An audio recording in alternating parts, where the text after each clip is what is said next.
Bonjour, nous sommes le mercredi 3 février 2021. Je vous propose la situation des cultures de cette semaine.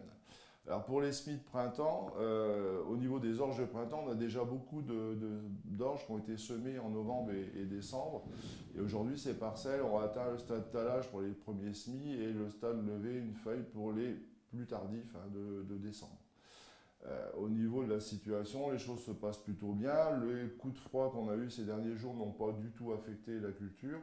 Aujourd'hui, on a plus d'inquiétude par rapport aux pluies abondantes, avec des sols qui sont quand même assez engorgés. Au niveau des semis de printemps, pour l'orge comme pour d'autres cultures de printemps, il faudra privilégier le ressuyage pour avoir des structures qui soient pas trop dégradées avec le semis.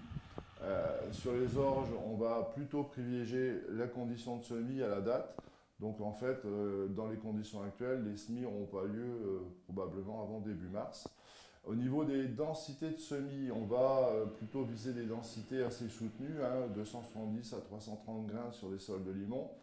Un cran au-dessus, 300-350 grains pour des sols de craie et de sable. Et puis sur des sols argileux avec des pertes à la levée plus importantes, on va plutôt partir sur du 350-400 grains mètre carré sur ces sols-là. L'idée quand même au niveau de la profondeur, c'est de ne pas trop enterrer les graines.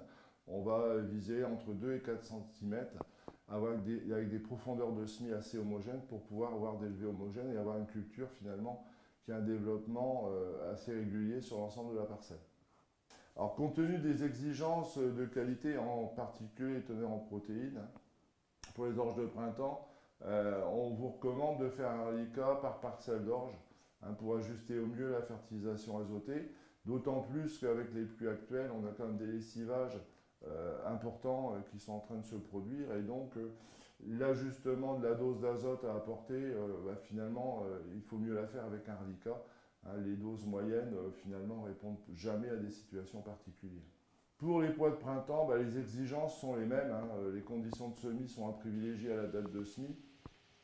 Par contre, au niveau des densités de semis, il n'y a pas vraiment de variation en fonction des types de sols. La grande différence finalement, c'est entre limon et craie et sable. En limon, on va plutôt être autour de 80 grains au mètre carré, alors que sur de la craie ou du sable, on va plutôt être entre 100 et 120 grains mètre carré. Au niveau de la profondeur de semis, on est plutôt près de 5 cm de profondeur que de 2. Sachant que au-delà de 5 cm, on a des semis qui traînent, qui patinent un peu, et c'est là où on va avoir des dégâts d'oiseaux. Donc essayer de trouver un compromis entre 3 et 5 cm, mais pas au-delà, puisque là on va avoir des situations qui vont être plutôt affaiblies, d'autant plus qu'on a des sols qui sont quand même assez gorgés d'eau en dessous, donc on va avoir des choses qui vont lever assez vite. Pour le désherbage du pois de printemps, mieux vaut privilégier les désherbages de pots de semis prélevés. Alors les principaux produits utilisés, c'est du Solange 600, c'est du Nirvana S et puis du Prol 400, seul ou associé. On a plus de difficultés à réussir les désherbages en poste levé et finalement on a assez souvent des problèmes de phyto, notamment lorsqu'on a des printemps secs où finalement les efficacités de poste levé sont quand même insuffisantes.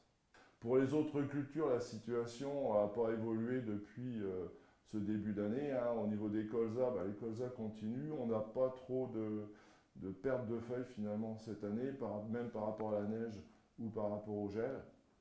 Par contre, il est trop tôt pour faire les pesées. On est plutôt en pleine période de reliquat, que ce soit dans les colzas, dans les blés ou sur les labours. Ne vous précipitez pas par rapport à ça, puisque les conditions climatiques sont assez défavorable finalement, puisque ça va provoquer des lessivages. Donc essayez de retarder au maximum vos prélèvements de sol pour les reliquats d'azote. Je vous souhaite une bonne semaine, à la semaine prochaine.